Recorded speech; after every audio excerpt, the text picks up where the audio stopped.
ሰኔና ሰኞ ሲገጥም በሀገር ላይ ምን እንደሚከሰት ልንገራችሁ። ይህን ቪዲዮ ለምትወዷቸው ሰዎች ሼርና ኮፒ ሊንክ ላይ ሪፖስት እያደረጋችሁ አድርሱላቸው። ቤቱንም ፎሎ አድርጉ። ምን እንደሚከሰት ከመናገሬ በፊት አንድ ቁም ነገር ልንገራችሁ። በምትሰሙት ነገር ሁሉ ልባችሁ አይሸበርባችሁ።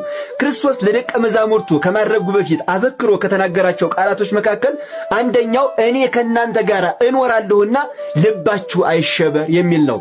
ስለዚህ እግዚአብሔር ከኔ ጋር አለ ብላችሁ የምታምኑ ሰዎች ሁሉ ልባችሁ በምትሰሙት ነገር አይሸበርባችሁ። እግዚአብሔር አለ። ይኸውላችሁ ሰኔና ሰኞ ሲገጥም በሀገር ላይ ረሃብ፣ ቸነፈር፣ ጦር ይሆናል ይሏቸዋል። ጦርነት ይሆናል ይሏቸዋል። ይህን የሚሏችሁ ደግሞ ሰኔና ሰኞ ገጥሞ ጦርነት የተደረገባቸውን ዓመታት እየጠቀሱ እየዘረዘሩ ነው።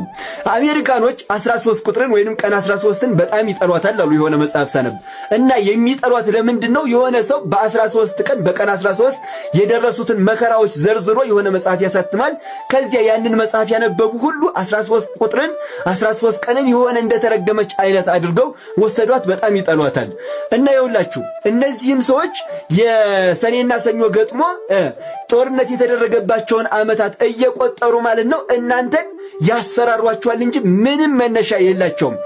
ሰኔና ሰኞ ገጥሞ ጦርነት የተደረገባቸው ዓመታት አሉ ወይ? አዎ አሉ። ግን ሰኔና ሰኞ ገጥሞም ሰላም የሆኑባቸው ዓመታት ብዙ ዓመታት አሉ። አይደለም ሰኔና ሰኞ ተውት፣ ሰኔና እሁድ ገጥሞ ጦርነት የተደረገባቸው ረሃብ የነበረባቸው ዓመታት የሉም እንዴ? አሉ እኮ። ታዲያ ሰኔና ሰኞ ከሰኞ ነው እንድቁም ነገሩ አይደለም። ይሄ በተለምዶ የመጣ አባባል ብቻ ነው። በዚህ አባባል አትሸበሩ፣ አትደንግጡ። እንደውም ይሄን አባባል የቤተ ክርስቲያናችን ሊቅ መምህር አፈወርቅ ተክሌ እንደዚህ ይሉታል፣ ሰኔና ሰኞ የመለኛ የጠንቋይ ፈሊጥ ይሉታል።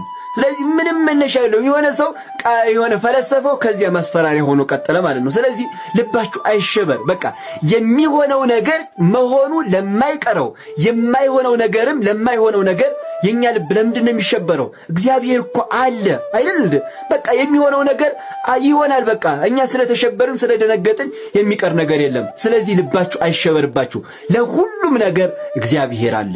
እስኪ ሁላችሁም ኮሜንት ላይ እግዚአብሔር አለ እያላችሁ ጻፉ።